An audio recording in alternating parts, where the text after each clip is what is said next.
चलो, good afternoon everyone, let's start our class. ठीक है, थोड़ा डिले हो गया टेक्निकल इशू के कारण। तो हम लोग ये देख रहे थे, हम लोग search of DNA as a genetic material में कल दो एक्सपेरिमेंट देखे थे। एक देखा था पहला एक्सपेरिमेंट ट्रांसफॉर्मेशन एक्सपेरिमेंट जो कि ग्रिफिथ ने किया था। उसके बाद 1944 में मैक्लिओड एंड मैकार्टी का एक्सपेरिमेंट देखा जिसको हमने कहा था बायोकेमिकल एक्सपेरिमेंट। ठीक है, और उसके बाद फाइनली 1952 में किसका एक्सपेरिमेंट आ गया? हर्शे एंड चेस का एक्सपेरिमेंट आ गया। इस एक्सपेरिमेंट को हम क्या बोलते हैं? ब्लेंडिंग एक्सपेरिमेंट बोलते हैं। ठीक है, चलो हम चेक करते हैं कि इस एक्सपेरिमेंट से कैसे प्रूफ हुआ कि डीएनए जेनेटिक मटेरियल है। सही है? हाँ, चलो अभी आ रहा होगा ना? ठीक है, तो मैं ये कह रहा था कि हमने कल ये देखा कि DNA as a genetic material की सर्च में कुछ एक्सपेरिमेंट्स हुए। 1928 में ट्रांसफॉर्मेशन एक्सपेरिमेंट ग्रिफिथ का हमने देखा। उसके बाद 1944 में मैक्लिओड एंड मैकार्टी का बायोकेमिकल एक्सपेरिमेंट कल हमने देखा था। उसके बाद एक फाइनल एक्सपेरिमेंट है 1952 में हर्शे एंड चेस, ये दो साइंटिस्ट का नाम है। इन्होंने 1952 में एक एक्सपेरिमेंट किया जिस एक्सपेरिमेंट का नाम है ब्लेंडिंग एक्सपेरिमेंट। और इस एक्सपेरिमेंट से प्रूफ हो गया, सभी के सभी मान गए कि DNA is a genetic material. ठीक है, तो कैसे इन्होंने प्रूफ किया उस पॉइंट को हम समझेंगे। उसके लिए हमारे पास कुछ प्रीवियस नॉलेज है, ऐसा नॉलेज जो उस समय सभी साइंटिस्ट मानते थे और ये नॉलेज प्रूव हो चुका था। क्या नॉलेज था वो नॉलेज ये था कि there is a virus which attacks bacteria, which attacks और लिखो कि इन्फेक्ट्स बैक्टीरिया। बैक्टीरिया को इन्फेक्ट करता है, ऐसा एक वायरस है। उसको नाम दिए थे बैक्टीरियोफेज। उसको हम क्या नाम दिए थे? बैक्टीरियोफेज नाम दिए थे। अब बताए थे कि ये जो अगर बैक्टीरिया है मान लो ये, तो इसमें जब ये इन्फेक्ट करता है वायरस, तो इस वायरस का कुछ चीज है जो बैक्टीरिया के अंदर चले जाता है और वो अंदर जाके मल्टीप्लिकेट करता है, रेप्लिकेट करके अपना नंबर को बढ़ाता है। ये एक नॉर्मल प्रोसेस है, इस तरीके से इन्फेक्शन होता है। ये इंफॉर्मेशन सबको पता था। क्या इंफॉर्मेशन?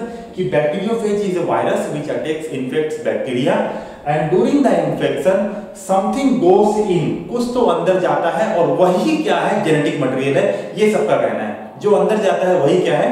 जेनेटिक मटेरियल है। और कुछ क्या रह जाता है? बाहर रह जाता है। तो जो अंदर जाता है वो क्या है? जेनेटिक मटेरियल है। इतना पॉइंट क्लियर था। ठीक है, उसके बाद इसने क्या किया? हर्शे एंड चेस ने इसी नॉलेज को यूज करके इन्होंने बोला ठीक है, दो चीज पे डाउट है, एक है DNA and second is protein. कुछ साइंटिस्ट मानते थे कि protein is a genetic material, some wants कि DNA is a genetic material. तो डीएनए में आपके पास क्या होता है? फास्फोरस होता है। डीएनए में आपके पास क्या होता है? फास्फोरस होता है। और प्रोटीन में आपके पास सल्फर मिलता है। ठीक है, सल्फर कहां मिलेगा? आपके पास प्रोटीन किसका बना हुआ है? Protein is made of amino acid, है ना। अमाइनो एसिड में एक हमने आपको बायोमोलिक्यूल्स पढ़ाया था, बताया था सल्फर कंटेनिंग अमीनो एसिड्स। तो सल्फर कंटेनिंग अमीनो एसिड कौन कौन से हैं? मिथियोनिन, सिस्टीन और सिस्टाइन। ये तीन अमीनो एसिड है जिसमें सल्फर होता है। तो सल्फर सिर्फ प्रोटीन में मिलता है और फास्फोरस सिर्फ डीएनए में मिलता है। अब इसने क्या किया कि क्या करते हैं, एक बार डीएनए को लेबल कर देते हैं और एक बार क्या करते हैं? सल्फर को लेबल कर, दोनों को अलग अलग बार लेबल कर दिया। तो पहले डीएनए को लेबल किए, तो डीएनए को लेबल करने के लिए इन्होंने यूज किया phosphorus 32 radio active isotope. Radio active isotope. ठीक है, नॉर्मली आपको पता है फास्फोरस का एटॉमिक नंबर 15 होता है, एटॉमिक मास 30 इतना कुछ होता है। ठीक है, तो 30 की जगह क्या होता है? रेडियो एक्टिव वाला P32 को आप क्या बोलते हो? Radio active isotope of phosphorus बोलते हो। क्लियर है? P30 is a normal phosphorus, P32 is a radio active phosphorus. तो इन्होंने क्या किया? डीएनए का जो फास्फोरस है, फास्फोरस कहां है डीएनए में? आप डीएनए बोलोगे sir DNA is A polymer of nucleotide, और न्यूक्लियोटाइड में एक ग्रुप था टोटल, क्या बोलते हैं उसको? फॉस्फेट ग्रुप, पूरा फॉस्फेट लगा हुआ था, है ना। तो उस फॉस्फेट को इन्होंने P32 रेडियो एक्टिव फास्फोरस से क्या कर दिया? लेबल कर दिया। क्लियर? किसका डीएनए को? बैक्टीरियोफेज के डीएनए को लेबल किया। सिमिलरली उन्होंने सल्फर को S35 रेडियो एक्टिव आइसोटोप से लेबल कर दिया। क्लियर है बात? तो इन्होंने क्या किया है, इनके पास प्रीवियस नॉलेज ये था जो सभी साइंटिस्ट मानते थे कि एक वायरस है which infects bacteria, that is known as bacteriophage. During the infection something goes inside the bacteria which replicate, which multiplies and comes out. ठीक है, तो जो अंदर जाता है that is genetic material, but ये नहीं पता था कि अंदर क्या जाता है, अंदर प्रोटीन जाता है कि डीएनए जाता है। बैक्टीरियोफेज का जो पूरा बॉडी है उसमें दो ही आइटम है, एक प्रोटीन है और एक डीएनए है, और इसी दोनों में डाउट था। तो उन्होंने डीएनए को एक बार कुछ बैक्टीरियोफेज ऐसे बनाया जिसमें डीएनए लेबल्ड है। कैसा लेबल्ड है? रेडियो एक्टिव लेबल्ड है। किससे? फास्फोरस 32 से। और दूसरा एक सेट ऑफ बैक्टीरियोफेज बनाया जिसमें सल्फर को लेबल किए। सल्फर को लेबल किए तो क्या लेबल हो गया? प्रोटीन लेबल हो गया। उसके पूरे प्रोटीन रेडियो एक्टिव बन जाएंगे। क्लियर है? इस ना कहानी के बाद इनका एक्सपेरिमेंट स्टार्ट कर रहे हैं हम, ब्लेंडिंग एक्सपेरिमेंट। ब्लेंडिंग एक्सपेरिमेंट में पहला पॉइंट आपके पास है इन्फेक्शन। इन्होंने क्या कराया, इन्होंने एक ट्यूब लिया। एग्जांपल आपको एनसीईआरटी में इस प्रकार का डायग्राम दिया होगा। इसको आपको इमेजिन करना है कि बैक्टीरिया तो आपको हाथ में दिखेगा नहीं, हाथ में पकड़ के ऐसा देख रहे हो, कर रहे हो एक्सपेरिमेंट। तो ये एक्सपेरिमेंट चल रहा है ट्यूब में। ट्यूब में कई सारे बैक्टीरिया हैं। बैक्टीरिया में उन्होंने क्या डाला? बैक्टीरियोफेज डाला। ये बैक्टीरियोफेज कैसा लिया है? Red colour. ये जो बाहर का जो होता है इसको बोलते हैं प्रोटीन का coat. Protein coat, outer coat किसका बना होता है? प्रोटीन का बना होता है। ठीक है, इसी को हम बोलते हैं आज के जमाने में कैप्सिड बोलते हैं। ठीक है, वायरस के स्ट्रक्चर में पढ़ाया था तो हम बताए थे कि कैप्सिड बोलते हैं इसको। इस बार पहले जो भी बैक्टीरियोफेज लिया है ये S35 लेबल्ड है। S35 लेबल्ड बैक्टीरियोफेज है। S35 मतलब सल्फर 35। सल्फर 35 कहां होगा? प्रोटीन में होगा। तो अभी हमने जो ये बैक्टीरियोफेज लिया है इसमें प्रोटीन लेबल्ड है, डीएनए नॉर्मल है। ये अंदर ब्लू कलर का जो डीएनए दिख रहा है ये नॉर्मल है। क्लियर है बात? चलो, ये आपका बैक्टीरिया है। बैक्टीरिया में ये इसका जेनेटिक मटेरियल बैक्टीरिया का है। जेनेटिक मटेरियल ऑफ बैक्टीरिया, उसका खुद का अपना डीएनए होगा। क्लियर? सबसे पहला काम आपने कराया इन्फेक्शन। इन्फेक्शन कराओगे तो यहां से कुछ ना कुछ ये अंदर आना चालू होता है। जैसे ये ब्लू कलर वाला ये अंदर आना चालू हो रहा है। हमको अभी आज हमको पता है कि यहाँ डीएनए ये प्रोटीन है, उस जमाने में नहीं पता था। ठीक है, तो कुछ अंदर आना चालू हो रहा है। उसके बाद सेकंड स्टेप क्या कराओगे? सेकंड स्टेप आप इन्फेक्शन के बाद कराओगे ब्लेंडिंग। ब्लेंडिंग बोलने से आपको सेक करना, हिलाना है इसको।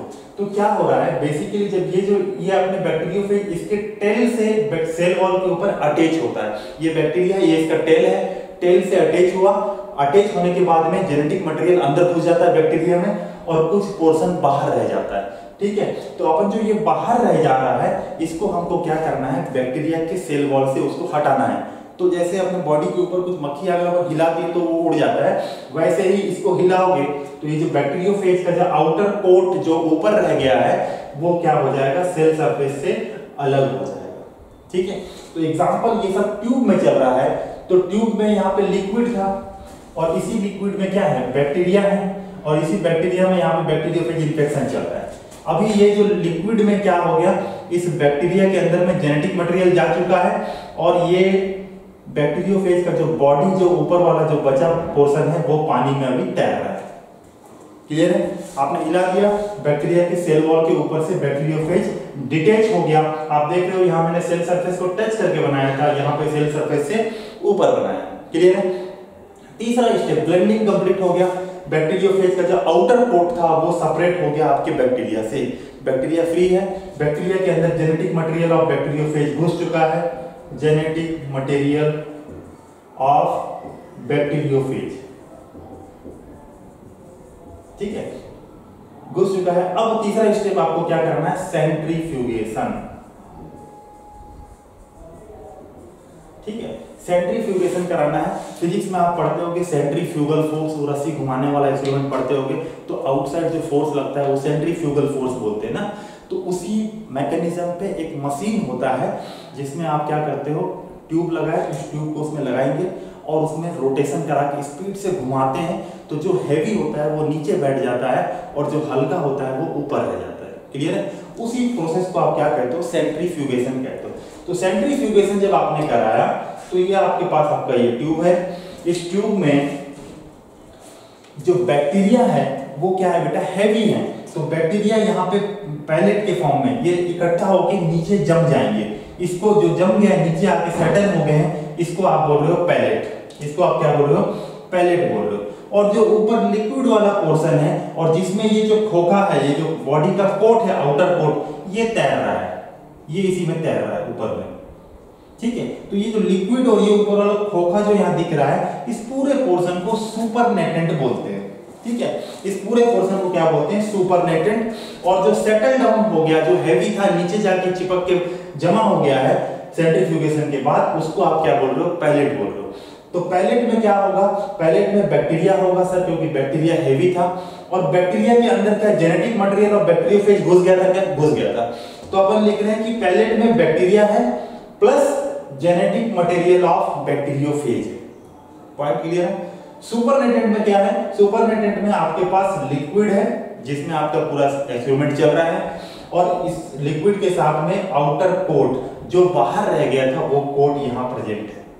क्लियर है? अब हम इस ट्यूब में क्या करेंगे? इस ट्यूब में हम एक्सरे लाइट देंगे। एक्सरे लाइट यहां से देंगे तो आपके पास यहां से रेडियो एक्टिविटी निकलेगा। कहां से निकलेगा उसके हिसाब से डिसाइड होगा। तो यहां से जब आपने एक्सरे लाइट दिया तो एक्सरे लाइट दिया तो रेडियो एक्टिविटी कहां से निकला? सुपरनेटेंट से निकला। यहां पे बोलोगे आप radio activity detected, radioactivity detected. और पैलेट में नो रेडियो एक्टिविटी, यहां पे कोई रेडियो एक्टिविटी नहीं मिला आपको, नो रेडियो एक्टिविटी। इससे बात ये क्लियर हो गया। आपने क्या लेबल किया था? आपने सल्फर 35 लेबल किया था, मतलब आपने प्रोटीन को लेबल किया था। और जब एक्सपेरिमेंट किया तो आपके पैलेट में बैक्टीरिया था और जेनेटिक मटेरियल ऑफ बैक्टीरियोफेज था। अगर genetic material of bacteriophage protein होता तो रेडियो एक्टिविटी यहां आना चाहिए था, लेकिन रेडियो एक्टिविटी कहां है? सुपरनेटेंट में। इसका मतलब प्रोटीन तो बैक्टीरिया के बाहर रह गया। क्लियर है बात? तो प्रोटीन तो जेनेटिक मटेरियल नहीं है क्योंकि प्रोटीन अंदर नहीं घुसा है। अगर प्रोटीन अंदर घुसा होता तो आपको पैलेट में रेडियो एक्टिविटी मिलता, ना कि सुपरनेटेंट में। क्लियर है पॉइंट? इसी को दूसरा एक्सपेरिमेंट साइड बाय साइड यहां पे लिए। यहां इस बार क्या किया हमने? डीएनए फास्फोरस 32 डीएनए लेवल किया है। सेकंड टाइम क्या किया है? डीएनए लेवल किया है। डीएनए लेवल किया है तो डीएनए लेवल अब सेम एक्सपेरिमेंट करना है आपको। यहां पे पहले आपने इन्फेक्शन किया तो क्या होगा? जेनेटिक मटेरियल अंदर जाएगा। तो ये जेनेटिक मटेरियल यहां से निकल के अंदर जा रहा है। ठीक है? जेनेटिक मटेरियल अंदर चले गया है। आपने क्या कराया? ब्लेंडिंग कराया। ब्लेंडिंग कराया तो आउटर कोट बाहर रह जाएगा, बॉडी से, सेल वॉल से अलग हो जाएगा। क्लियर है? ब्लेंडिंग कराने के बाद आपने सेंट्रीफ्यूज कराया। सेंट्रीफ्यूज कराया तो फिर से आपको पैलेट मिला। पैलेट में क्या है? बैक्टीरिया है और जेनेटिक मटेरियल बैक्टीरिया के अंदर ही है ना, इसीलिए लिख रहे हैं कि bacteria plus genetic material of bacteriophage. और सुपरनेटेंट ऊपर वाला जो लिक्विड है, इसमें क्या है? इसमें आपका लिक्विड है और ये जो आउटर बॉडी कोट है ये भरा पड़ा है। क्लियर है? तो यहां पे जब आपने रेडियो एक्टिविटी एक्सरे लाइट दोगे यहां से, तो यहां पे सुपरनेटेंट में no radioactivity, no radioactivity. और पैलेट में बैक्टीरिया प्लस जेनेटिक मटेरियल, यहां पे आपको radioactivity detected, radioactivity detected. तो जेनेटिक मटेरियल बैक्टीरिया के अंदर जो घुसा है वो जेनेटिक मटेरियल है और बैक्टीरिया के अंदर इस बार क्या घुसा है? आपने क्या लेबल किया था? P32 डीएनए लेबल किया था। तो डीएनए इस बार रेडियो एक्टिविटी है। ठीक है? तो बैक्टीरिया के साथ जेनेटिक मटेरियल है बैक्टीरियोफेज का और यहीं पे आपको रेडियो एक्टिविटी दिख रहा है। इसका मतलब जो अंदर घुसा है वो कौन है? डीएनए है और वही क्या है? जेनेटिक मटेरियल है। यही एक्सपेरिमेंट का सार है और इसी से कंफर्म हो गया कि DNA is the genetic material. और इसी एक्सपेरिमेंट के बाद में 1952 हर्शे एंड चेज एक्सपेरिमेंट को ही फाइनल एक्सपेरिमेंट बोलते हैं, जिसके बाद आपको डायरेक्ट क्वेश्चन आता है after which experiment everyone unequivocally, एक स्वर में मान लिए कि डीएनए जेनेटिक मटेरियल है, सीधा आंसर होना चाहिए आपका हर से एंड चेज एक्सपेरिमेंट। क्लियर है? आपको ये पूछेगा किससे डीएनए को लेबल किए थे, P32 से लेबल किए थे, प्रोटीन किससे लेबल किए थे, S35 से लेबल किए थे, और एक्सपेरिमेंट का डायग्राम आपको बनाना आना चाहिए, और ये ट्यूब को इमेजिन करते हुए चलना है आपको, तभी समझ में आएगा। जो लिखा हुआ है सुपरनेटेंट मतलब क्या है? सुपरनेटेंट जो लिक्विड जो बचा होता है ऊपर में तैर रहा होता है उसको सुपरनेटेंट बोलते हैं, और नीचे जो आएगा वो पैलेट होगा। पैलेट में क्या होता है? बैक्टीरिया और genetic material of bacteriophage. Clear है? इसी एक्सपेरिमेंट के साथ में अपना हर से एंड चेज एक्सपेरिमेंट खत्म हो गया। इसके बाद हम तुरंत क्या करते हैं, हम एक डिबेट चल रहा है इसी बीच में, DNA versus RNA as a genetic material. ठीक है, तो एक जेनेटिक मटेरियल होने के लिए क्या क्या प्रॉपर्टी होना चाहिए, और उस प्रॉपर्टी के हिसाब से क्या आरएनए जेनेटिक मटेरियल हो सकता है कि डीएनए बेटर जेनेटिक मटेरियल है। इस डिबेट को जो एनसीईआरटी में दिया हुआ उसको कवर करते हुए आगे बढ़ेंगे। ठीक है, let's see for 2 minute, will go further.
ठीक है,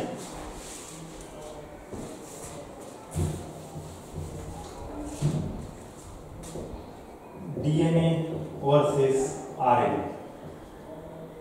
ठीक है, पहला पॉइंट हम क्या देख रहे हैं, हम ये देख रहे हैं कि properties of genetic material, properties of genetic material, क्या प्रॉपर्टीज होना चाहिए एक जेनेटिक मटेरियल के पास। तो पहला प्रॉपर्टी तो इनके पास ये होना चाहिए कि they should B chemically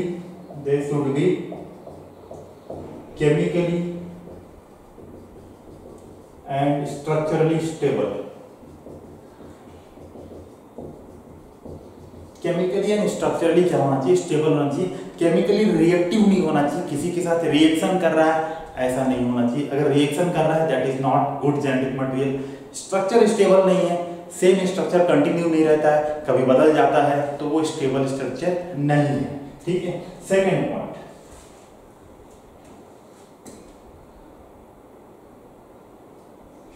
they should be able to make copy of themselves,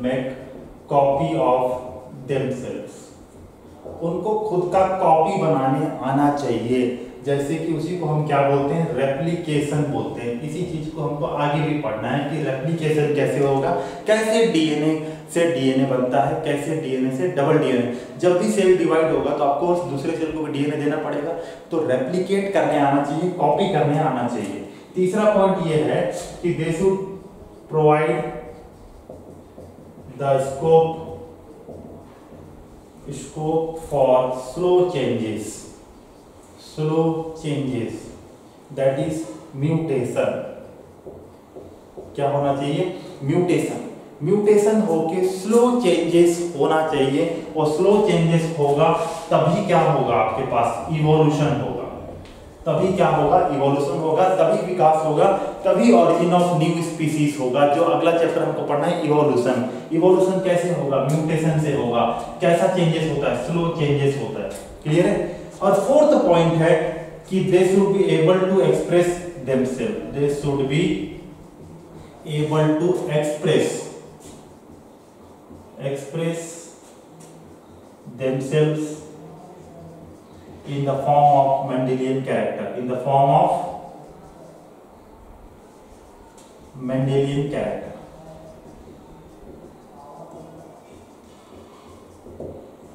ठीक है, मेंडेलियन कैरेक्टर आप देखें, डोमिनेंट लॉ, ये वो दुनियादारी लॉ देखे आप, तो उस प्रकार से उनको एक्सप्रेस करने आना चाहिए। They should be able to express. Suppose information है बट आरएनए नहीं बनता है, प्रोटीन नहीं बनता है, एक्सप्रेस नहीं होता है, that is not good genetic material. It should able to express. Protein बनना चाहिए, फिनोटाइप कंट्रोल होना चाहिए, टॉल बन रहा है तो टॉल कंट्रोल होना चाहिए, ये कंट्रोल एक्सप्रेशन होना चाहिए। ये चार प्रॉपर्टी अगर किसी मटेरियल में है, they are considered as good genetic material. ठीक है, तो अब यहाँ पे बात ये चल रहा है कि DNA is a good genetic material और RNA is good genetic material. Clear है। तो अपन इस पॉइंट से कंपेयर करके देखते हैं डीएनए और आरएनए। ठीक है, तो दे should B chemically and structurally stable. ठीक है, तो आप क्या देख रहे हो, आप ये देख रहे हो, यहाँ पे अपन डीएनए वर्सेस आरएनए कर लेते हैं। आरएनए लिख लेते हैं पहले इस साइड और इधर लिख लेते हैं डीएनए।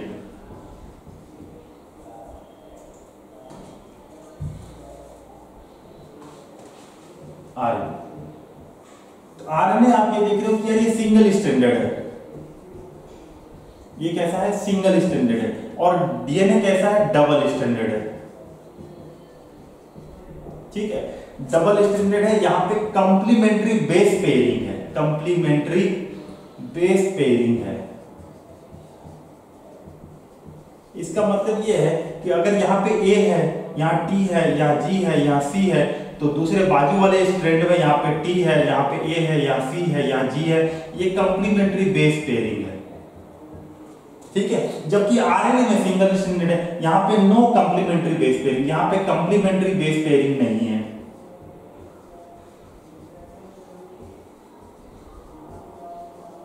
ठीक है, फिर आपको ये बताया गया था कि ए हमेशा टी के साथ, जी हमेशा सी के साथ, and also this form hydrogen bonds, और ये जो बेस पेयर है एक दूसरे के ऊपर स्टैक होते हैं, that provide stability to the DNA. But RNA में तो ऐसा स्टेबिलिटी नहीं मिलेगा आपको। आरएनए सिंगल स्ट्रैंडेड है। सपोज आप एग्जांपल के लिए सोचो, ये लंबा सा एक स्ट्रैंड है, यहाँ पे ए है, यहाँ पे मान लो टी है, तो ये अभी सीधा सीधा है। ठीक है, ये अभी स्ट्रेट है। हो सकता है ये आपके सेल साइटोप्लाज्म में घूमते घूमते ये ऐसे हो गया, और यहाँ पे इसके पास टी था और यहाँ पे क्या था, ए था, और ये आपस में कंप्लीमेंट्री बेस पेयरिंग कर लिए, अब ये स्ट्रक्चर बदल के ऐसे हो गया। ठीक है, it means the structure is not stable. RNA का स्ट्रक्चर क्या है, स्टेबल नहीं है, जबकि डीएनए का स्ट्रक्चर क्या है, स्टेबल है, due to formation of hydrogen bonding and stacking of base pair और ईच अदर। तो डीएनए ज्यादा स्टेबल है, आरएनए कम स्टेबल है। पहला पॉइंट हमको समझ में आया। हमको देखें कि स्ट्रक्चरली देखें। अब क्या करते हैं, हम केमिकली देखते हैं। केमिकली अगर आप देखें तो आरएनए में आपके पास राइबोस शुगर है। आरएनए में आपके पास क्या था बेटा, राइबोस शुगर था, और डीएनए में क्या है, डीऑक्सी 2- डीऑक्सी राइबोस शुगर है। ठीक है, आप राइबोस शुगर को अगर आपको याद होगा तो ये हमेशा बनाए थे पेंटोस 5 कार्बन का शुगर, जिसमें ये था OH, ये H, ये H, ये OH, ये H, ये OH, and this is CH2OH and H।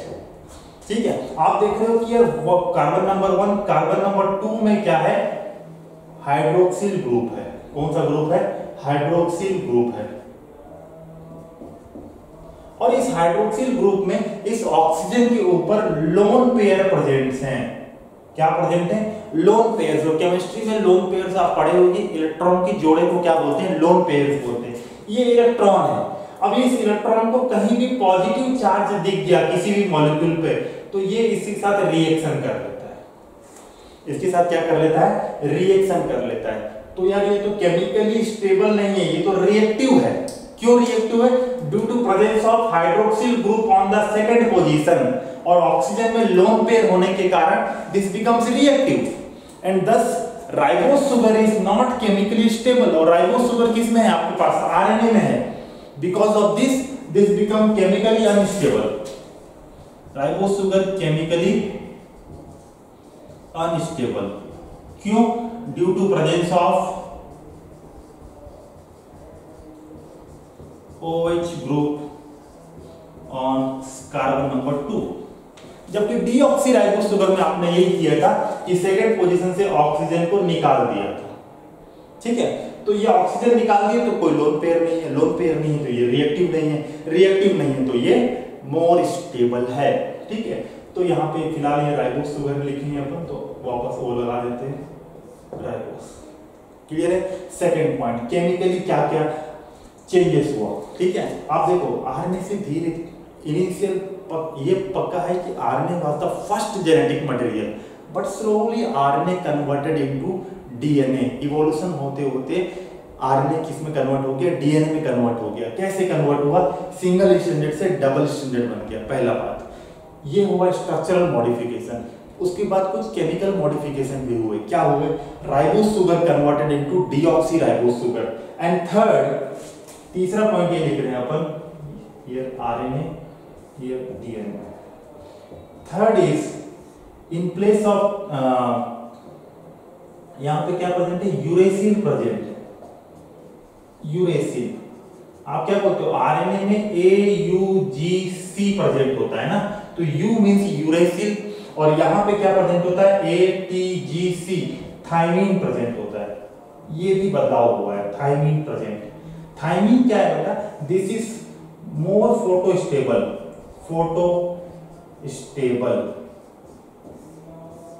फोटोस्टेबल है। मतलब ये है कि बेटा फोटो मींस लाइट, फिजिक्स में पढ़ते हैं फोटॉन्स, है ना। तो photo means light. In presence of light uracil क्या कर लेता है? डाइमर बना लेता है। डाइमर मींस यूरेसिल आपस में चिपक के डाइमर बना दिए। आपको ऐसा नहीं चाहिए, आपको सिंगल T है तो T रहना चाहिए, T डाइमर बन गया, ऐसा नहीं होना चाहिए। तो यूरेसिल क्या करता है? डाइमर बना लेता है इन प्रेजेंस ऑफ लाइट।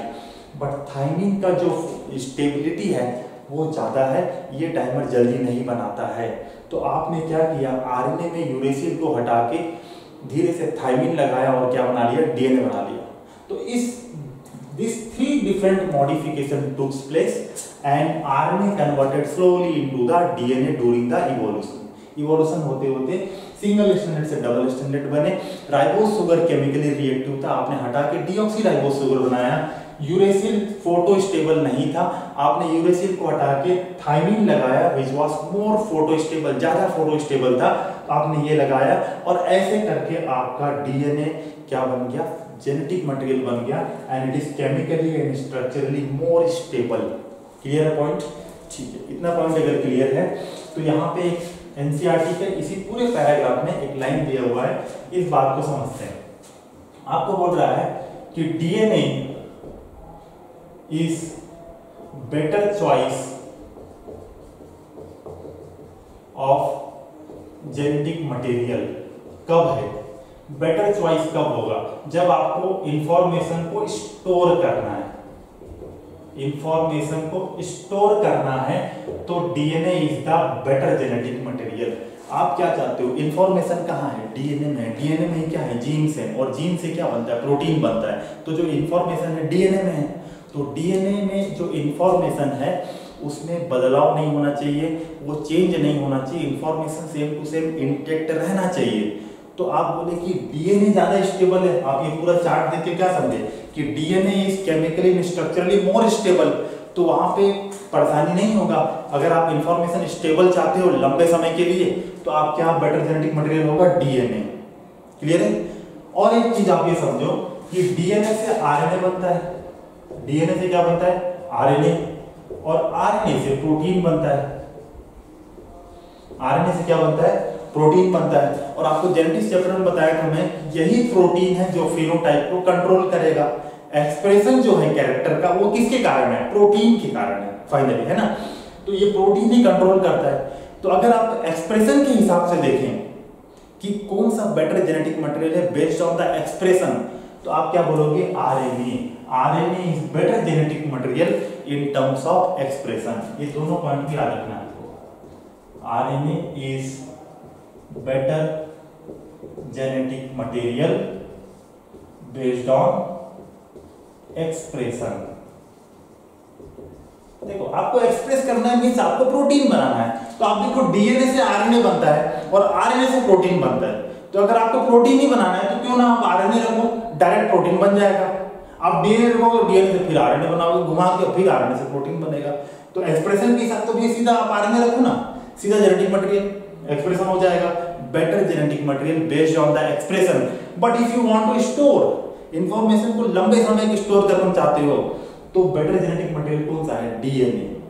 ठीक है, तो बेसिकली यही आइडिया था कि इंफॉर्मेशन एक लंबे समय तक स्टोर रहना चाहिए और एक्सप्रेस करना भी आना चाहिए। ये दोनों प्रॉपर्टी किसके पास है? डीएनए के पास है। Hence currently the better genetic material, total overall अगर बात करें हम, तो DNA is the better genetic material. Clear है पॉइंट? ठीक है, ये पॉइंट को आप याद रखो, इसमें डायरेक्ट क्वेश्चन आएगा based on the expression which is better genetic material. आपको सीधा आंसर करना चाहिए RNA. If you want to store the information कौन सा जेनेटिक मटेरियल अच्छा होगा, then you take DNA as a better genetic material. ठीक है, ये इंफॉर्मेशन अगर आपको क्लियर है तो इसके बाद हमारे पास एक टॉपिक है आरएनए वर्ल्ड, आरएनए संसार बोल के, आरएनए वर्ल्ड बोल के एक टॉपिक है। उसको हम इसी के हिसाब से लगभग है, इसको मैं आपको ओरली बता देता हूँ, आप एनसीईआरटी में जाके उस पैराग्राफ को रीड करना। ठीक है, तो कई साइंटिस्ट का ये मानना है कि RNA is the first genetic material. क्यों? इसका कुछ रीजन है। ठीक है, पहला रीजन तो ये है कि आरएनए में इंफॉर्मेशन स्टोर कर सकते हैं। यस, कर सकते हैं। इंफॉर्मेशन कैसे? एटीजीसी, यही तो इंफॉर्मेशन है। तो RNA can store the information, also it act as a enzyme, also it act as a catalyst. तो एंजाइम का काम भी कर दे रहा है और इंफॉर्मेशन भी स्टोर कर दे रहा है, तो दो काम कर दे रहा है। तो शायद पहला जेनेटिक मटेरियल क्या हुआ होगा? आरएनए हुआ होगा। क्लियर है? सेकंड पॉइंट आपको इसमें ये दिया है कि मोस्ट ऑफ द मेटाबॉलिज्म, ठीक है, most of the metabolism, metabolic pathway जो आपके बॉडी में केमिकल रिएक्शन चल रहे हैं उसको मेटाबॉलिज्म बोलते हैं। स्प्लाइसिंग, मेटाबॉलिज्म, स्प्लाइसिंग एक टेक्निक है, एक मेथड है जो आपको इसी चैप्टर में पढ़ना है। स्प्लाइसिंग, ये सब जो टेक्निक्स, ये जो मेटाबॉलिक पाथवे है, ये सब आरएनए के आसपास ही डेवलप हुए हैं।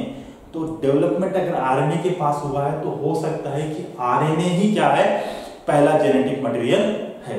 यही 2-3 पॉइंट के हिसाब से आपको फाइनलाइज करते हैं कि RNA was the first genetic material.